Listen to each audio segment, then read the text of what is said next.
ये आपके जनसत्ता का आज का संपादकीय पाठ है। देखिए, संपादकीय पाठ ए आर्टिकल एडिटोरियल आपको प्रारंभिक परीक्षा, मुख्य परीक्षा में जब आप लोग आंसर राइटिंग करते हैं, निबंध लिखते हैं, वहाँ फ़ायदा मिलता है। इंटरव्यू में भी आपको फ़ायदा मिलता है, तो इन्हें आप लोग जरूर पढ़ा करिएगा। दुनिया में अगर केवल खुशियाँ ही खुशियाँ हों तो हम बहादुर होना और धैर्यवान होना कभी भी सीख ही नहीं सकते हैं। ये हेलेन केलर ने कहा है। केलर ने म्यांमार में लोकतंत्र की मुश्किल राह, एक हमारा पड़ोसी है ना म्यांमार, उसी की बात हो रही है। चलिए एक बार हम लोग म्यांमार को देख लेते हैं। ये आप देखेंगे हमारा प्यारा भारत है, ये आपको म्यांमार देखने को मिलेगा। मिजोरम, मणिपुर, नागालैंड, अरुणाचल प्रदेश, 4 राज्यों की सीमा लगती है। पहले आप लोग इसे बर्मा के नाम से जानते थे। तो आप देखेंगे कि म्यांमार की सैन्य सरकार अभी गहरे दबाव में है और देश के टूटने से बचाने के लिए वह भारत की मध्यस्थता स्वीकार कर सकती है। और वहां आम लोगों और आपातस्थ नेता आंग सान सू में भारत के प्रति गहरा सम्मान है। यदि म्यांमार में लोकतांत्रिक शासन ले आया जाए तो न केवल भारत की सभी रणनीतिक परियोजनाएं पूरी हो सकती हैं, बल्कि बांग्लादेश तथा चीन पर कूटनीतिक और मनोवैज्ञानिक बढ़त भी हासिल की जा सकती है। फिलहाल बैंकॉक में म्यांमार के वरिष्ठ जनरल मिन आंग और भारत के प्रधानमंत्री की मुलाकात से कुछ उम्मीदें और संभावनाएं बढ़ी हैं। ये आप देखिए, बांग्लादेश से पश्चिम बंगाल, असम, मेघालय, त्रिपुरा, मिजोरम 5 राज्यों की सीमा लगती है। ये चाइना है। लद्दाख, हिमाचल प्रदेश, उत्तराखंड, सिक्किम, अरुणाचल प्रदेश 5 राज्यों की सीमा हमारी चाइना से लगती है।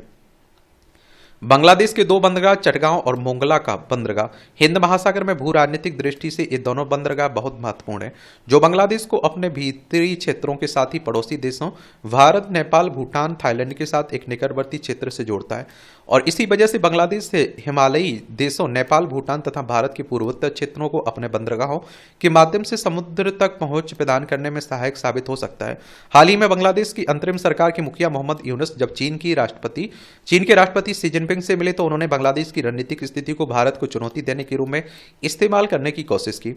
मोहम्मद यूनुस की अंतरिम सरकार के आने के बाद भारत और बांग्लादेश के संबंध बेहद खराब दौर से गुजर रहे हैं।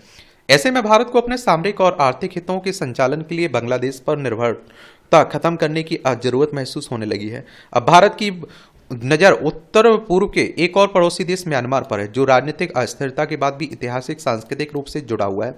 हाल ही में बैंकॉक में बिम्स्टेक सम्मेलन के दौरान म्यांमार के वरिष्ठ जनरल मिंग आंग ने भारत के प्रधानमंत्री मोदी जी से मुलाकात हुई और दोनों देशों के बीच द्विपक्षीय संबंधों को मजबूत करने के साथ क्षमता निर्माण, बुनियादी ढांचे के विकास और संपर्क अन्य क्षेत्रों पर चर्चा हुई है। क्या हुई है? चर्चा हुई है।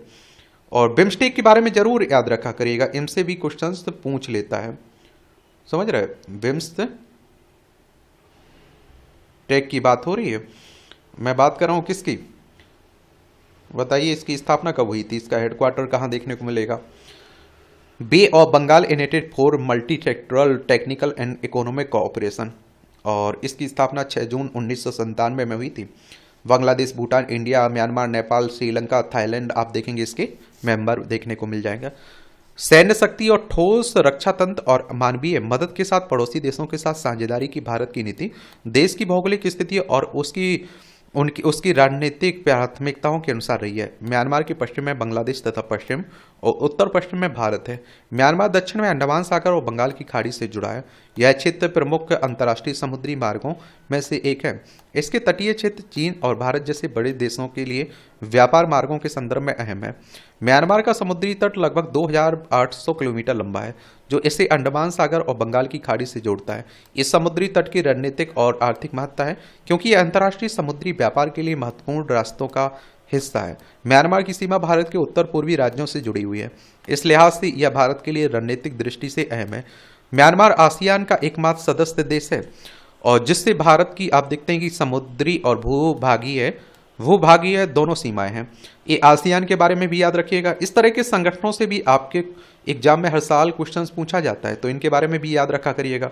Association of south east Asian Nations की बात हो रही है और जकार्ता, इंडोनेशिया में इसका हेडक्वार्टर देखने को मिलेगा। 8 अगस्त 1967 में इसकी स्थापना हुई थी। ये भी आप लोग याद रखिएगा, ठीक है। इसके मेंबर की बात करें तो Brunei, Cambodia, Indonesia, Laos, Malaysia, Myanmar, Philippines, Singapore, Thailand, Vietnam इसके मेंबर आपको देखने को मिल जाएंगे इसमें। और इसमें आप देखते हैं कि भारत की पूर्व की ओर देखो नीति अपनाने से म्यांमार का महत्व ज्यादा बढ़ गया है। भारत को चीन की सामरिक चुनौतियों से लगातार जूझना पड़ रहा है। ऐसे में म्यांमार में भारत की मजबूत स्थिति भारत को चीन पर मनोवैज्ञानिक बढ़त दे सकती है। और आप देखिए, दक्षिण पूर्व एशिया के उत्तरी छोर पर स्थित म्यांमार चीन के साथ 2000 किलोमीटर से ज़्यादा सीमा साझा करता है। और आप देखेंगे कि मलक्कल जलडमरू हिंद हिंद आप देखते हैं कि क्या हिंद महासागर प्रशांत महासागर को जोड़ता है। यह दुनिया के सबसे व्यस्त समुद्री मार्गों में से एक है। यह एशिया प्रशांत को भारत और मध्य पूर्व से जोड़ने वाला सबसे छोटा समुद्री मार्ग भी है। भारत अदन की खाड़ी और मलक्का जलडमरू के बीच पूरे क्षेत्र को अपने प्रभाव का हिस्सा मानता है। यह इलाका भारत के समुद्री व्यापार के लिए भी बेहद अहम है। देश की 80% ऊर्जा आपूर्ति इसी जल मार्ग से होती है, इसलिए भारत के व्यापारिक और सामरिक हितों के लिए यह समुद्री क्षेत्र बहुत ही संवेदनशील। चीन म्यांमार में सबसे बड़ा निवेशक है और वह म्यांमार की सेना को सबसे ज़्यादा हथियारों की आपूर्ति करता है। उसकी सैन्य सत्ता को हथियार, जासूसी विमान और समुद्री सुरक्षा समेत अन्य वह मदद देता रहा है। मगर अब देश की परिस्थितियां चीन के पक्ष में नजर नहीं आ रही हैं। म्यांमार के अधिकांश इलाकों में विद्रोही संगठनों का कब्जा हो गया है। जनरल मिन आंग ने 2021 में एक सैन्य तख्तापलट का नेतृत्व किया था, जिसमें देश की लोकतांत्रिक सरकार को हटाकर म्यांमार को हिंसा में धकेल दिया। लोकतांत्रिक सरकार को हटाने से नाराज करीब 16 जातीय समूह ने मिलकर पीपुल्स डिफेंस फोर्स पीडीएफ के जरिए सेना के खिलाफ संघर्ष छेड़ दिया। शहरों के आम नागरिक पीपुल्स डिफेंस में शामिल हो गए। पीडीएफ की शुरुआत के समय लोगों के पास हथियार नहीं थे, लेकिन अब वे सेना से हथियार लूट रहे हैं और विस्फोटक भी बना रहे हैं। संयुक्त राष्ट्र अपील कर चुका है कि म्यांमार की सेना को हथियार नहीं बेचे जाए, क्योंकि वह नागरिकों को निशाना बना रहा है। संयुक्त राष्ट्र की बात करें तो यूनाइटेड नेशंस की बात हो रही। 24 अक्टूबर 1945 में स्थापना हुई थी। न्यूयॉर्क यूएसए में इसका हेडक्वार्टर देखने को मिलेगा। दूसरी ओर रूस और चीन हथियारों की भरी खेप भेज रहे हैं। म्यांमार की सेना ने पिछले दिनों विद्रोहों पर अंकुश के लिए कई हवाई हमले किए। लोगों को गुस्सा चीन पर फूट रहा है और चीन का बड़े पैमाने पर विरोध भी हो रहा है। म्यांमार के विद्रोहियों ने देश के उत्तर पश्चिम स्थित चीन समर्थित खदानों पर हमले की चेतावनी जारी की। पीडीएफ की असली ताकत जमीनी स्तर पर स्थानीय समुदाय का समर्थन है। निर्वासित नेशनल यूनिटी सरकार भी इस संघर्ष में मदद कर रही है। वह पीडीएफ की कुछ इकाइयों को संचालित कर रही है। पीडीएफ सैन्य सरकार के दूर दराज वाले थानों, सरकारी दफ्तरों को निशाना बना रहा है। वे उस पर हमला करके हथियारों पर कब्जा कर लेते हैं और इसके अलावा दूरसंचार टावरों, बैंकों को भी निशाना बना रहे हैं। लोगों का कहना है कि सेना आम लोगों की जीविका छीन रही है। सेना पीडीएफ के लड़ाकों को चरमपंथी मानती है और इससे संघर्ष बढ़ गया है। म्यांमार के अपदस्थ नेता आंग सान सू की को फरवरी 2021 में तख्तापलट के बाद हिरासत में लेने के बाद नजरबंद कर दिया गया। तख्तापलट के बाद से म्यांमार में गृह युद्ध चल रहा है और इसमें हजारों लोग मारे गए। सेना पर लगाए गए प्रतिबंध हिंसा को रोकने में विफल रहे। सुरक्षा परिषद ने तख्तापलट के बाद जुटा के अधिकारों के हनन की निंदा करते हुए एक प्रस्ताव पारित कर राजनीतिक कैदियों की रिहाई की मांग कर चुका है। वहीं सैन्य शासन वैश्विक प्रतिबंधों का सामना कर रहा है। म्यांमार में लोकतांत्रिक शासन की बहाली से न केवल इस देश में शांति आ सकती है, बल्कि इस पर भारत का प्रभाव काफी हद तक बढ़ सकता है। भारत म्यांमार की राजनीतिक स्थिति को बदल कर गहरे रणनीतिक आर्थिक लाभ अर्जित कर सकता है। इस समय भारत को ऐसे अहम कूटनीतिक कदम उठाने की सख्त जरूरत है। क्या है? सख्त जरूरत है। आप लोग बताइए, आप क्या सोचते हैं? ये तकनीक की रफ्तार, कृत्रिम बुद्धिमत्ता यानी आर्टिफिशियल इंटेलिजेंस, आजकल आप देखते हैं कि इसकी खूब चर्चाएं हो रही। एआई की शब्द सामान्य जन की बातचीत में चिंता के साथ शामिल हो चुका है। रोज एआई को चौंकाने वाले कारनामे खबरों में आ रहे हैं। कहा जा रहा है कि यह रोबोट से जुड़कर वे तमाम काम कर लेगा जो इंसान करते हैं। इंसान को तो हम जानते ही है, वह सारे काम तो अच्छे करता नहीं है। यूँ कहें कि अब कई बार वह गैर इंसानी काम ज़्यादा करने लगा है तो गलत नहीं होगा। कुछ समय पहले सोशल मीडिया पर एक खबर चली कि एक रोबोट ने अपनी मालकिन को मार डाला। एक विचार यह भी चल रहा है कि एआई संपन्न रोबोट अपनी तरह के रोबोट खुद बनाने लगेगा। जैसा कि प्रकृति ने प्राणियों को यह शक्ति दी, वह अपने तरह का प्राणी बना लेते हैं, मगर अब मशीन ऐसा कर लेगी तो हैरत की बात है। यानी रोबोट अपनी जनसंख्या बढ़ाने की स्थिति में आ सकते हैं। एक मूवी आप लोगों ने देखी ना, रजनीकांत की, उसी तरह की चिंताएं जताई जाती हैं। ऐसे अनुमान भी सामने आए कि रोबोट अब सैनिकों की जगह युद्ध लड़ेंगे। पुलिस की तरह भी सारे काम करेंगे। वे सड़क पर यातायात का नियंत्रण करेंगे, वाहनों की रफ्तार चेक करेंगे, चालान बनाएंगे और पैसा वसूलेंगे। बड़ी इमारत या फिर माल वगैरह की चौकीदारी भी इनके जिम्मे होगी। अगर कोई संदिग्ध आदमी नजर आया तो उसे मार भी सकते हैं। कुछ कार ऐसे हैं जिन्हें करने का निर्णय एआई सज्जित प्रणाली खुद ले लेती है, और जैसे मिसाइल का पता लगाकर उसे नष्ट करने का यांत्रिक निर्णय दुश्मन के खिलाफ यह रक्षात्मक है, लेकिन मशीन कब फोरस का हाथी हो जाए, इसके डर से इनकार नहीं किया जा सकता है। कल्पना की उड़ान यहाँ तक जाती है कि वह समय दूर नहीं है जब एआई रोबोट हम पर राज करने लगेंगे। इंसान रोबोटों पर पहले निर्भर होगा, उसके बाद गुलाम हो जाएगा। इसका असर यह भी हो सकता है कि रोबोट हिंसक हो जाए या अपने विवेक या फिर प्रोग्रामिंग के हिसाब से जरूरी समझेंगे तो आदमी को खत्म ही कर देंगे। ये आप लोग समझिए, देखिए इसकी जो चिंताएं हैं इसको लेकर वो बताई जा रही हैं। तो आप लोग देखिए कहीं कुछ लिखते हैं तो इसके फायदे बता सकते हैं, इससे जुड़ी हुई चिंताएं जो होती हैं वो भी आपको बताना चाहिए, उनका समाधान कैसे हो सकता है ये वो भी बताना चाहिए। यही सब तो लिखना है आपको।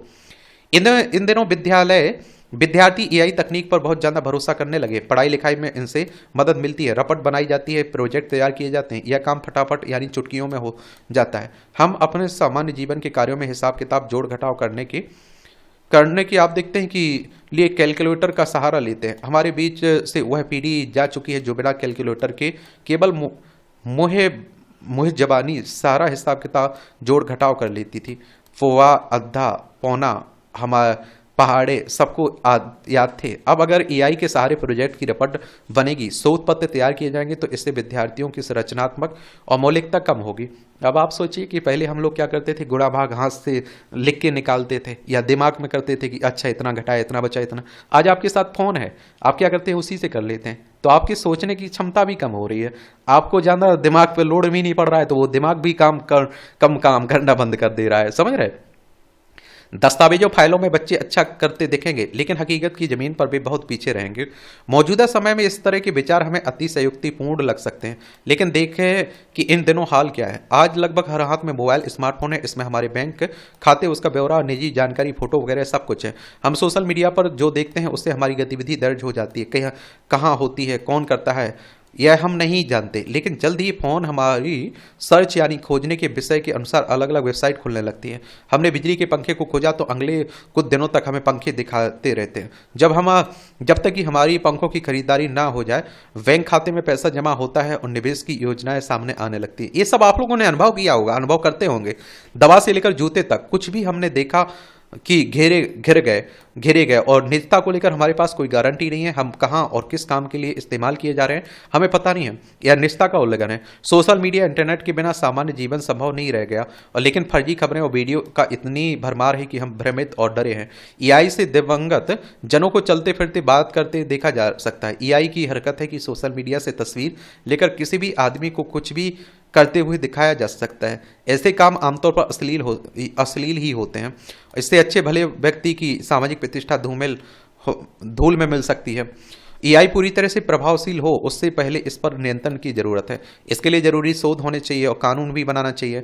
जैसे समाज भले व्यक्तियों और अच्छे कामों को प्रोत्साहित करता है, बुरे व्यक्तियों और बुरे कामों को हतोत्साहित करता है। इसी तरह एआई के अच्छे पक्ष को बढ़ावा चाहिए, लेकिन नुकसान देने वाली गतिविधियों पर रोक लगाने की कोशिश करनी चाहिए। लोगों को भी एआई के प्रति जागरूक सावधान होना चाहिए, और घोड़े की सवारी बिना लगाम के खतरनाक होती है। एक बात और आप लोगों को देखिए, यहाँ बता दूं आप लोगों को कि देखिए पॉजिटिव पॉइंट है, नेगेटिव पॉइंट है। आप फोन का उपयोग भी कर सकते हैं, दुरुपयोग भी कर सकते हैं। ये तो आप पर निर्भर करता है ना कि आप क्या करना चाह रहे हैं। समझ रहे हैं आप लोग? तो ये सब समझा करिएगा आप लोग। ये आप देखेंगे आतंक की चुनौती। जम्मू कश्मीर में आतंकवाद पर काबू पाने के लिए हर स्तर पर किए गए उपायों के बावजूद आज भी वहां आए दिन जिस तरह की आतंकी घुसपैठ और हमले होते हैं, और उससे यही लगता है कि वहां इस समस्या की जड़ें गहरी बनी हुई हैं। वरना क्या वजह है कि हर कुछ दिनों बाद सुरक्षा बलों की आतंकियों के साथ मुठभेड़ होती है, उसमें कभी कोई आतंकी मारे जाते हैं तो कई बार हमारे जवान भी शहीद हो जाते हैं। मगर इस स्थिति में एक तरह की निरंतरता बनी हुई है जिसकी बड़ी कीमत देश को चुकानी पड़ रही है। गौरतलब है कि जम्मू के अखनूर सेक्टर में नियंत्रण रेखा यानी एलओसी पर आतंकियों ने घुसपैठ करने की कोशिश की, मगर सतर्क जवानों ने शुक्रवार देर रात केरी भट्टल इलाके में भारी हथियारों से लैस आतंकवादियों के एक समूह को देखा और उन्हें चुनौती दी। इसके बाद आतंकियों ने भीषण गोलीबारी शुरू कर दी। हालांकि सुरक्षा बलों ने आतंकियों की भारत में घुसपैठ की कोशिश नाकाम कर दी, लेकिन यह दुख की बात है कि इस मुठभेड़ में भारतीय सुरक्षा बलों के एक सूबेदार घायल हो गए और बाद में उनकी मृत्यु हो गई। ये आप देखिए, पड़ोसी पाकिस्तान है, लद्दाख, जम्मू कश्मीर, पंजाब, राजस्थान, गुजरात, 5 राज्यों की सीमा लगती है। 1947 तक हमारा हिस्सा हुआ करता था। विडंबना यह है कि जम्मू कश्मीर में तमाम सख्ती के बावजूद पिछले कुछ समय से एक बार फिर आतंकवाद एक जटिल रूप से उभर रहा है। हर कुछ दिन बाद आतंकी कभी राज्य के अलग अलग इलाकों में आम नागरिकों से लेकर सुरक्षा बलों की शिविरों तक पर हमले करते हैं, तो कभी सीमा पार के इलाकों से भारतीय क्षेत्र में घुसने की कोशिश करते हैं। बाहरी प्रदेशों से आकर वहां गुजारा करने वाले प्रवासी मजदूर और अन्य स्थानीय लोगों पर लक्षित हमले करना भी आतंकियों की एक नई रणनीति है। शनिवार को यह खबर आई कि किश्तवाड़ जिले में सुरक्षा बलों की ओर से चलाए गए एक अभियान के दौरान मुठभेड़ में 3 आतंकवादी मारे गए।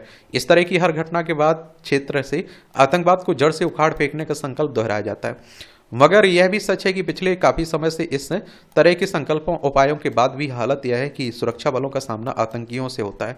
अंदाजा इससे लगाया जा सकता है कि घुसपैठ की ताजा घटना भारत और पाकिस्तान के बीच जम्मू कश्मीर के पुंछ जिले से में सीमा प्रबंधन से संबंधित मुद्दों पर चर्चा के लिए ब्रिगेड कमांडर स्तर की फ्लैग मीटिंग के 2 दिन बाद हुई। हाल में पाकिस्तान की ओर से संघर्ष विराम का भी उल्लंघन किया गया।